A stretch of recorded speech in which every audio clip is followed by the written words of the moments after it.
დაიწყეთ. ქრისტეს მიერ საყვარელნო, მამანო, დედანო, ძმანო და დანო, თემა დღევანდელი ჩვენი საუბრისა გახლავთ სინანული. ამ თემას წარმოაჩენს სულთმოფენობიდან 32 შვიდეულის საკვირაო წირვის სახარება, რომელსაც ეწოდება სახარება ზაქე, მეზვერე ზაქეს შესახებ. და ამ სახარების წაკითხვა ნიშნავს, რომ ეკლესია იწყებს მზადებას დიდი მარხვის შესახვედრად, ანუ ეკლესიის წევრების მზადებას დიდი მარხვის შესახვედრად. ღვთისმსახურებაში, ღვთისმსახურების დროს სულილება უკვე ლოცვის ტიბიკონში აისახება ერთი კვირის შემდეგ, როდესაც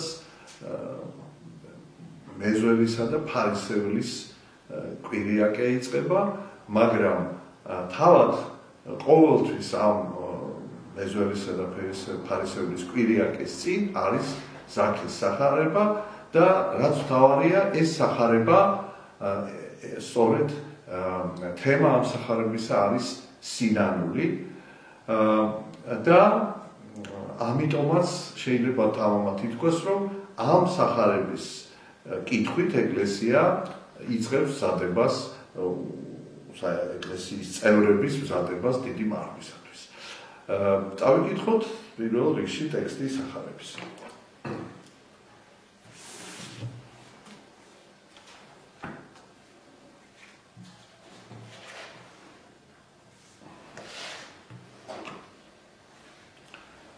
და შევიდა და განვიდოდა იერიქოთ და აჰაესერა კაცი ვინმე და სახელი მისი ზაქე და იყო იგი მთავარი მეზვერეთა და ესე იყო დიდა ფრიად და უნდა ხილვა იესოსი ვინ ძიარს და ვერ უძლო ხილვად ერისა მისგან რამე თუ հասაკითა იყო მცირე და წარბიოდა წინა და ახდა ლევუსულელსა, რათა იხილოს იგი, რამე თუ მიერ წარსვლად იყო.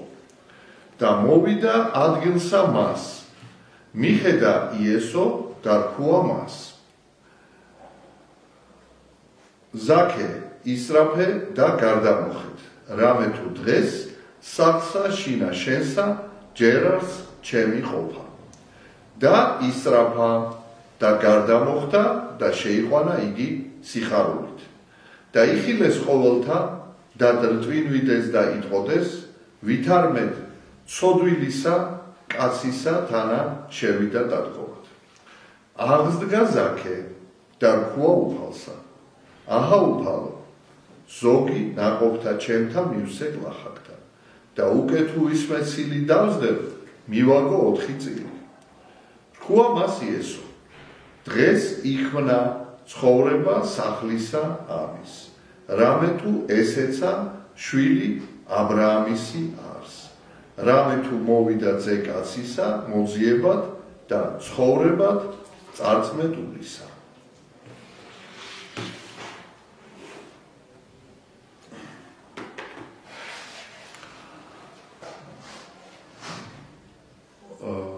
უპირველეს ყოვლისა აი ამ თხრობაში რა არის ჩვენთვის აი ასეთი ნიშანდობლივი აი ამ სინანულის თემასთან დაკავშირებით, საიდან ჩანს სინანული, როდის იწყება ეს ვთქვათ ამის გამოვლენა. სინანული ჩანს იქიდან, რომ ზაქე ეს იყო მეზვერე, მთავარი მეზვერეთა და მეზვერე ეს იყო ხარკის ამყრეფი და ყოველთვის ხარკის ამყრეფი გარდა იმისა, რომ თავის მოვალეობას ასრულებდნენ, ხშირად იმაზე მეც იღებდნენ ადამიანებისაგან, ამიტომ ხალხის ამყრეფი ყველა ქვეყანაში და მათ შორის ასაკვირველია ისრაელშიც ხალხისთვის ძალიან საძულველი იყვნენ. და ამას ემატებოდა, რომ ეს ხალხი იკრიფებოდა დამპყრობელი ქვეყნისათვის. და ამას ესე იგი ასრულებდნენ ებრაელები და აი შეიძლება ითქვას, რომ თავის ხალხს ამ პრობლემის ასე ვთქვათ პრობლემის მიერ თავის ხალხის დამონებაში მონაწილეობდნენ და თან კიდევ დარწმავდნენ ამ ხალხს და თან ახლა ეს ოფიციალურად ამის გამო მათ არ სჯიდნენ რომაელები ბუნებრივია და რაღაც ესეთი ხელშეუხებელი ავაზაკები და მძარცველები იყვნენ და ხალხისთვის იყვნენ ძალიან საძულველი. და თან ეს არის თავარი მეზვერეთა. ესე იგი მეზვერეთა უფროსი. ანუ მან ყველაზე მეტად შეძლო აი ამ მოვალეობის აღსრულება, ასე ვთქვათ, ყველაზე უსინდისოდ იქცეოდა. ხო და აი ეს არის საინტერესო, რომ საიდან ჩანს, რომ რატომ არის ეს აქე სინანულის, ასე ვთქვათ, მაგალითი. რატომ არის სინანულის თემა, ვთქვათ, დაკავშირებული საკისთან. აი პირველ რიგში რას ვიგებთ ამ თხრობიდან, რომ იესო ქრისტე შევიდოდა და განვიდოდა იერიქოით. ესე იგი, ქალაქ იერიქოში იესო ქრისტე შევიდა, მაგრამ არ ჩერდებოდა, იყო როცა შედიოდა, ჩერდებოდა, აყოვნებდა, მაგრამ ესე იგი, გავლით იყო ამ ქალაქში და ზაქეს უნდოდა ეხილა იესო ქრისტე, მაგრამ ხალხით იყო ყოველთვის იესო ქრისტე არ შემორტყმული და ახლოს მისვლა ძნელი იყო, მაგრამ ზაქე ტანით იყო დაბალი, ჰასაკი ძველი ქართულით არის, ესე იგი, სიმაღლე, ესე იგი, ჰასაკით, ანუ ტანით, თავისი სიმაღლით, თავისი მისი, ესე ვთქვათ, სხეულის აღნაგობა იყო, ესე ვთქვათ, 단მორჩილი. და ამიტომ უცებ რა მოიფიქრა ამ საკითხს. უცებ მოიფიქრა, რომ ხეზე ასულიყო. ეხლა ეს ცოტა თითქოს ერთი შეხედვით ბუნებრივია, რომ აი ძალიან თუ გინდა დაინახო, ხეზე ახვალ და დაინახო, მაგრამ არ არის ესეთი მარტივი ასეთ ადამიანმა თან ეხლა მართალია კი საძულველი იყო, მაგრამ მაინც ელიტარული ფენის წარმომადგენელი იყო, მდიდარი კაცი იყო და ნუ ასე თუ ისე ეხლა არ ესიამუნებოდა, რომ ხალხს დაეცინა და ხალხს ერთი სურვილი ჰქონდა, რომ მისთვის დაეცინა, რომ რაღაც ისეთი შეემჩნია, იმიტომ რომ არ უყვარდათ. ხო და რატომ უნდა ჩაეგრო თავი ესეთ მდგომარეობაში, მხოლოდ იმიტომ რომ დაენახა. ესე იგი აქ არ იყო უბრალოდ დანახვა. აბა რა იყო? იყო ის, რომ ამ ადამიანისთვის ერთი დანახვაც კი იყო რაღაც ძალიან მნიშვნელოვანი. რაღაცა მის სული შეიძრა, ესე იგი ამ ადამიანს. რატო შეიძრა ამ ადამიანის სული? იმიტომ შეიძრა, რომ მას გაგონილი ჰქონდა, რომ იესო ქრისტე არაერთხელ შეხვდა მეზვერეებს, ცოდვილებს, მათთან ერთად სუფრაზე მჯდარა, მიუტევა ძალიან მძიმე ცოდვილებს, მეძავებს მიუტევა და 12 მოციქულთა შორის იყო ერთი ყოფილი მეზვერე, მათე შემდგომში მახარებელი 12 მოციქულთაგანი და ესე იგი მის გონებაში ეს იყო პიროვნება, რომელსაც არ ზულდა სხვა ადამიანებისგან განსხვავებით ცოდვილები, არამედ ეწოდებოდა და რაც მთავარია, ეხმარებოდა, რომ მათ დაეძლიათ ცოდვა. და აი აქ რა ჩანს? სად არის სინანული? აი სწორედ აქ ჩანს სინანული, რომ ესე იგი ეს იყო ადამიანი მძიმე ცოდვილი, ცოდვილთა შორის თორეყოლა ძალიან ზედმეტ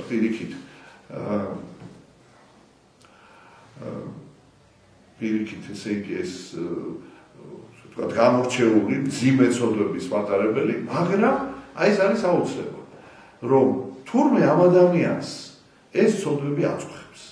თურმე ამ ადამიანს სინდისი ქეჭდის და გაურებული ადამიანი, ანუ ერთის მხრივ იგი სცოდავს, მიჯაჭვულია ქონება, სიმდიდრის სიყვარულს, მაგრამ მას ეს აწუხებს.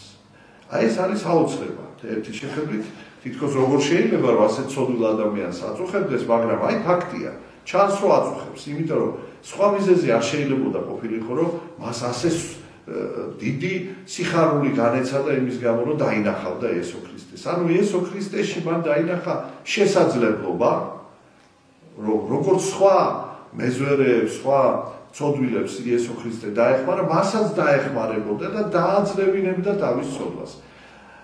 და აი ამ მოლოდინით იყო იგი ახსავს და საიდან ჩანს რომ ეს ნამდვილად ასე იყო კიდევ ჩანს შემდეგი ასე ვთქვათ მოვლენების განვითარებიდან იქიდან რომ იესო ქრისტე უახლოვდება ამ ხეს სადაც ზაქეა და იესო ქრისტე არა მარტო ხედავს ფიზიკურად რომ ზაქე ხეზეა და ვინ არის ხეზე და ვინ სად არის ეს ხო ფალმა უხილავადაც იცის და მის გულში არის ესეც იცის და იმ წუთას ესე იგი აიხედავს ზაქესკენ და ეტყვის რომ ჩამოდი ზაქე ხიდან დღეს მე შენ სახლში უნდა მოვიდე. რატო ეუბნება ასეთ რამეს? უამრავი ადამიანია იქ. უამრავი გაჭირვებულია შეიძლება ზაქეზე, ათასზე გაჭირვებული და ფიზიკურად და ცოდვილებიც არის. რა ყველაზე ცოდვილი, ერთ-ერთი ყველაზე ცოდვილი კაცი ამოარჩია და მიდის მის სახლში. რატო? იმიტომ რომ დაინახა რომ ეს ზაქე არის მოლოდინში იმისა რომ იესო ქრისტეს დანახვითაც კი რაღაცა მის ცხოვრებაში შეიძლება შეიცვალოს. ყოველ შემთხვევაში იმედი გაჩნდა რომ იესო ქრისტე მას დაეხმარება უშველის და როდესაც ეს გული გაიხსნა და აი სამსია ამ იმედით, ამ მოლოდინით. უბრალოდ ჯერ წმენით რომ ქრისტე ის არის ვისაც ეს შეუძლია. ქრისტე ის არის ვისაც ეს სურს რომ ადამიანებს გაჭირვებულს პირველ რიგში ცოდვით დამძიმებულ ადამიანებს დაეხმაროს და ამის რწმენით და ამის იმედით რომ აი მასაც შეიძლება დაეხმაროს მაგრამ ახლა ის ვერ წარმოიდგენს რომ იესო ქრისტე ასე სწრაფად მოხდება ეს დახმარება და იესო ქრისტე რომ ხედავს მის ასეთ რწმენას და გარკვეულ იმედს ის ეთქვის რომ ჩამოდის აქეთიდან და მე შენ სახლში მოვდივარ და მართლაც მიდის იესო ქრისტე სახლში და შეიყვანაო ზაქემო სიხარულით აი ახ უკვე შემოდის პირველი მდგომარეობა ეს იყო ესე იგი როგორც თქვით აი ესეთი უკმაყოფილება საკუთარი თავით სურვილი სირანული რა არის სირანული არის მწუხარება საკუთარი დაუძლეველი ცოდვების გამო რომ ადამიანში არის ცოდვა და ის ვერ ძლევს ამ ცოდვას, მაგრამ აწუხებს. აი ეს არის ძალიან მნიშვნელოვანი. შეიძლება ადამიანს ჰქონდეს ცოდვა და აწუხებდეს, მაგრამ დროთა განმავლობაში ჩაახშოს ეს სინდისის ხმა. აი ეს არის ასეთ ადამიანებზე პავლე მოციქული ამბობს, რომ მათ სინდისი დამწვარი ჰქონდათ. ესე იგი, თუ შენ ჩაახშოს სინდისის ხმას, ანუ იტყვი რომ არაუშავს რა მოხდა, გაამართლებ შენ ცოდვას. სინდისი კვდება, სინდისი იწვება. მაგრამ ამას არ ქონდა დამწვარი სინდისი. აი ეს არის გასაუძე. იყო ცოდვილი კაცი, მაგრამ შიგნით იყო იტანჯებოდა. აი სინდისის ქეჯდა, ანუ მან არ ჩაახშო სინდისის ხმა. აი ეს არის სინანული. ამ სინანულს ესე იგი რა მომხდებს? სინანულს მოსდევს ის, რომ შენს ესე იგი თუ ღმერთი გწამს, იმედი გაქვს, რომ აი ღმერთ შეუძლია შენი დახმარება და ამის მოლოდინი გაქვს, ელოდები რაღაც მომენტს, რომ ეს მოხდება. და როდესაც უკვე გაიგო მან რომ ასეთი ადამიანი უკვე დადის ისრაელში დიდი სასწაულს მოქმედი, დიდი წინასწარმეტყველი, უამრავი ადამიანი განკურნა, ჯერ ფიზიკურად და სულიერადაც განკურნა, იმიტომ რომ ცოდვილების მის გარშემო არიან, მეზვერი არის მის 12 მოციქულში. და მასაც უჩნდება ესეთი დიდი რწმენა, რომ მასაც უშველის და ასევე იმედი, რომ არა მარტო შეუძლია ქრისტეს, რომ ეს გააკეთოს, არამედ ზოგადად, არამედ მასაც ერგება ეს წყალობა, პირადად მას ერგება და აი ეს დანახვა ამის საწინდარი იყო, რომ დაენახა და ეს აი სიხარული და იმედით ავსებულიყო და იმას ხო არ მოველოდა, რომ უცებ მოხდებოდა ეს ასე სწრაფად მასში მისი სულის კურნება. და ნუ ახლა როცა მაცხოვარი შევიდა მის სახლში, ნუ ესე ბუნებრივია ეს მაცხოვრის ძალა, მადლი, ნათელი შევიდა არა მარტო მის ფიზიკურად სახლში, არამედ მის სულში, მისი ოჯახი მთლიანად ესე იგი განწმინდა მაცხოვრმა და რატო განწმინდა? იმიტომ რომ ითხოვა ამან, აი ამ სინანულით, ესე იგი რომ უნდოდა მონანიება, განთავისუფლება ცოდვისაგან, აი ეს ითხოვდა მისი გული, სული, მისი არსება ითხოვდა და მიეცა და მაცხოვარი შევიდა და შეიტანა ეს ნათელი და შეიტანა ეს განთავისუფლება და ნუ ეს პირველია სინანული, მერე ვთქვით არის სარწმუნოება, მერე არის სასოება და ნუ ეხლა ეს სასოება დაიცო მთლიანად უკვე აღარ მარტო სასოება, უკვე მიიღო ეს ესე თქვა წყალობა უფლისაგან და რასაკეთებს აქ.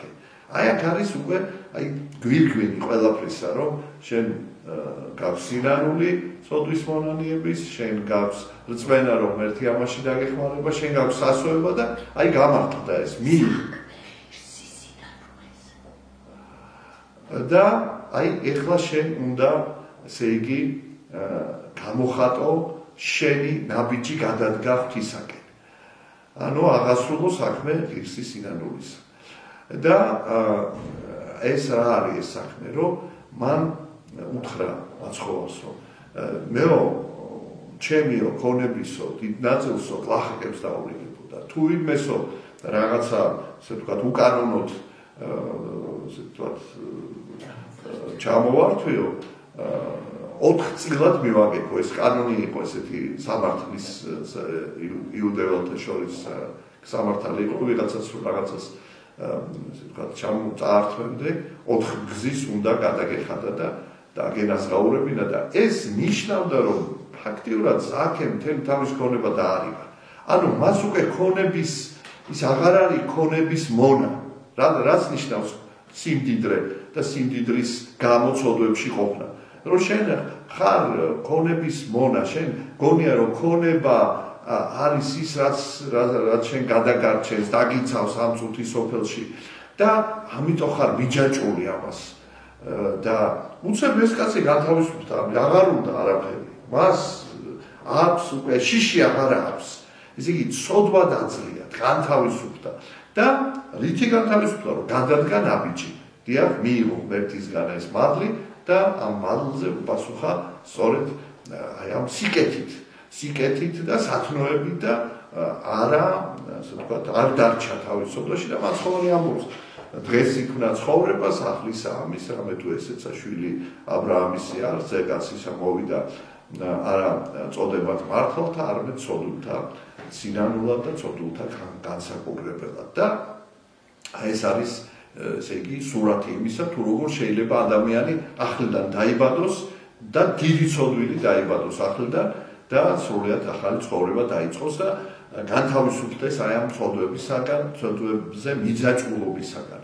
ნუ იქ ასევე ჩვენ წავიკითხეთ იმის შესახებ, როგორ დარწვინავდა საზოგადოება, რომ აი როგორ შევიდა ეს ცოდვილ კაცთან და როგორ შეიძლება და ნუ ბევრი ასე ვთქვათ ფარისეველთა ელიტარული ფენა განსაკუთრებით სულ ცდილობდა, რომ ქრისტე რაღაც დაედანაშაულებინა, რომ აი ეს არ ღვევს ჯულს და ეს არ არის წმინდა კაცი და ასე შემდეგ და ნუ ამაზე ბევრს ლაპარაკობდნენ და ეს იმის ნიშანია, რომ ისინი საერთოდ ვერ ხედავდნენ სულიერი თვალი დამნელებული ჰქონდათ და აი ეს იყო ამის მიზეზი, რომ ისინი ვერ ხედავდნენ რა ხდებოდა, რომ ადამიანი მართლა ცოდვილი ადამიანი გარდაიქმნა და დაუტევა ეს ცოდვილი ცხოვრება და რაღაცა შეუდგა, ღმერთს შეუდგა, ღვთისგზა შეუდგა.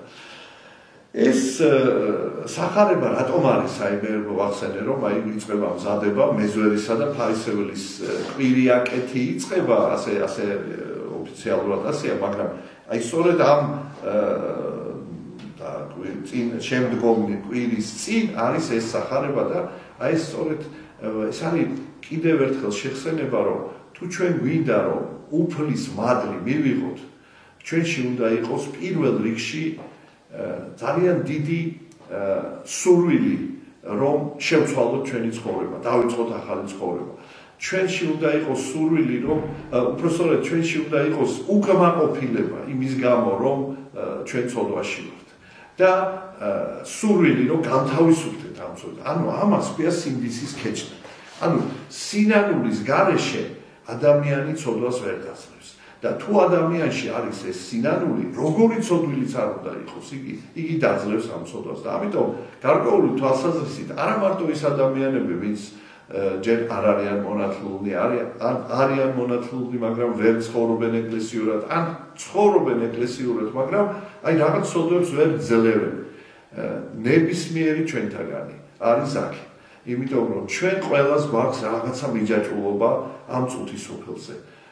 ქონებაზე, რაღაცა ადამიანურ ხორციელებებზე, ჩვენს ასე ვთქვათ, ხორციელი ბნებებიც არსებობს, სულიერი ბნებებიც არსებობს და ჩვენ ყველას მეტნაკლებად რაღაც ვართ მიჯაჭვული და აი ამ მიჯაჭვულობისგან განთავისუფლება ჯერ უნდა გინდოდეს და ეს არის სინდისის ქეჯნა, რომ ეს მიჯაჭვულობა ეს არის მონობა, ცოდვის მონობა და ეს უნდა ზრუნდეს ადამიანს თავის თავში ცოდვა, ზრუნდეს და სინდისი უნდა აწუხებდეს, სინდისი უნდა ქეჯნიდეს და თუ სინდისი ქეჯნის ის აუცილებლად მივა იმის წვენამდე, რომ არსებობს ძალა, რომელიც მეხმარება, ეს არის ღმერთი და შესაძლებელია უკვე იგი განთავისუფლდეს და ამისთვის მოგვიწოდებს სწორედ ეკლესია, რომ ჩვენც ვითარცა ზაქე განთავისუფლდეთ ღმერთის რწმენით, განთავისუფლდეთ ასე იგი ღმერთისადმი სასვევებით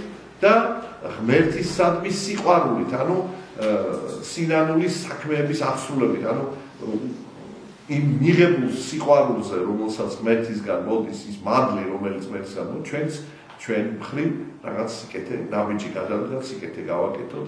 აი ეს არის მთავარი აზრი, აი ამ ასე იგი სახარებისა და კიდევ ერთხელ ვიტყვი დასკვნაში, რომ სინანული მოიპოვება საკუთარ თავში, საკუთარ თავთან გულწრფელი ასეთი დამოკიდებულებით, როდესაც შენ არასოდეს შენ არ იტყუებ თავს, არასოდეს არ იმართლებ თავს, ჩვენ ადამიანებს გვაქვს ესეთი მიდრეკილება, რომ რაღაცნაირად რაღაც რომ არასწორი ქმედება არის ჩვენ ცხოვრებაში, სულ სხვაგან ვეძებთ მიზეზს, რომ სხვა არის დავნაშავე გარემოება, პიროვნებები და აი გაურბივართ ამ პასუხისმგებლობას. ეს არის ცოდვის გამართლება, ეს არის სინდისის ხმის ჩახშობა და აი სწორედ კი არ უნდა ჩავახშოთ სინდისის ხმა, სულ უნდა აი მოусმინოთ, სულ უნდა დავაკვირდეთ, შევისწავლოთ და როდესაც აი სინდისის ხმა იქნება ძლიერი, ღმერთის წყალობა ჩვენზე მოვა და ზაქესავით ჩვენს განთავისუფლებს და ეს თავისუფლება კიდევ არ არის ერთჯერადი.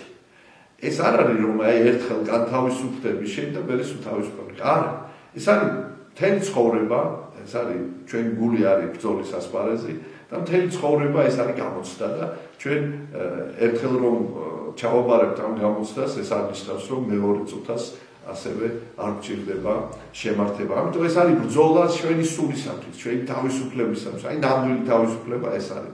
და სწორედ აი ამ თავისუფლების მოსაპოვებლად მთელი სიცოცხლე უნდა ვიყოთ და ამ ღმერთის გარეშე ამ მონობას ვერ დავძლებთ და ამიტომ საჭიროა ეკლესიური ცხოვრება, საჭიროა ღვთის მადლთან მუდმივი კავშირი, როგორი კავშირიც ჰქონდა ზაქეს უფალთან. ღმერთმა დაგლოცოთ, გაგახაროთ და ღმერთმა შეგვაძლებინოს, რომ მოვემზადოთ დიდი მარხვისთვის, შეგვაძლებინოს, რომ ეს მარხვა ესე იგი ისე აღვასრულოთ, რომ მართლაც სულიერად ავმაღლდეთ, განვიწმინდოთ და ამ დღომის სიხარული განვიცადოთ. იხარეთ და იგრძელეთ. ღმერთმა დაგლოცოთ, ჩვენთან არს ღმერთი.